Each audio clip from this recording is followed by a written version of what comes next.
What's the worst scandal to happen at your school? The principal slept with a student, and his nudes and sex were leaked. The entire 11th grade of my school visits a concentration camp each year, and 2 years ago, someone brought weed, so 20 students were expelled and 15 suspended. Even the police got involved. Your like and subscription will really help my channel. Kid in my class sent an email to the White House threatening to kill Socks, the Clintons' cat. Secret Service showed up a few days later after they tracked down the computer. Did he get any punishment? Lifetime ban from ever working for the government. He was on the military track too, but they ripped up his contract.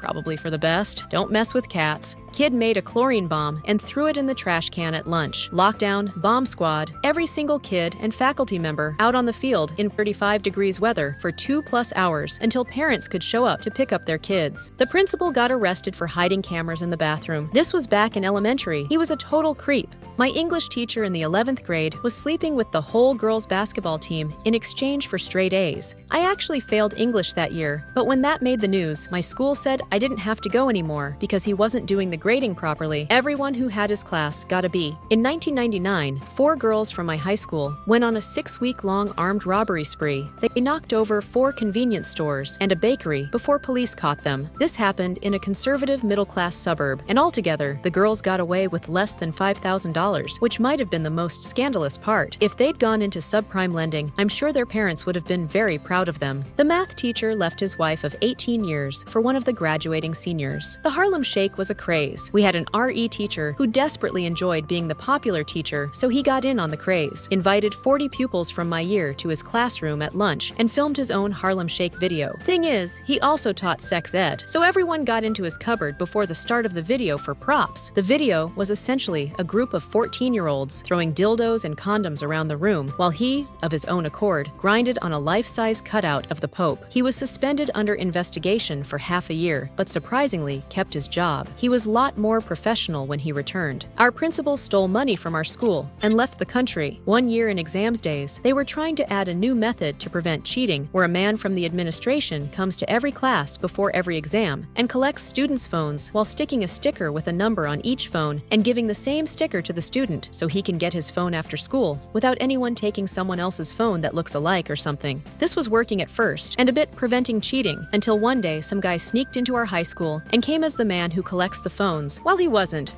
he stole the whole high school phones and went. A student that was in the grade above me, I was a senior, he had graduated, shot his girlfriend, and buried her by the train tracks right behind the school. My high school guidance counselor slept with a science teacher's wife, and everyone knew about it. They got a divorce. Both teachers still work at the same school to this day, and students will never ever let it go. The story has been handed down from year to year. First week of high school, PE class, the first section was swim. Wasn't my class, but the class after. This kid was playing a game with his friends in the water who could hold their breath the longest. He was going up for air and hit head on the pointy part of the gutter and never made it to the surface. Friends didn't notice, teacher didn't notice. Eventually, football players coming back to the locker rooms noticed. Teacher was fired, although I wouldn't fully blame him as he was attending and teaching kids who didn't know how to swim or weren't strong swimmers. One adult for over 60 kids? That's the school's fault. Physical education teacher hit the principal on the head because he protested the students being treated roughly during sports class. I think the principal might have had a decent point there. New video every day. Your like and subscription will really help my channel.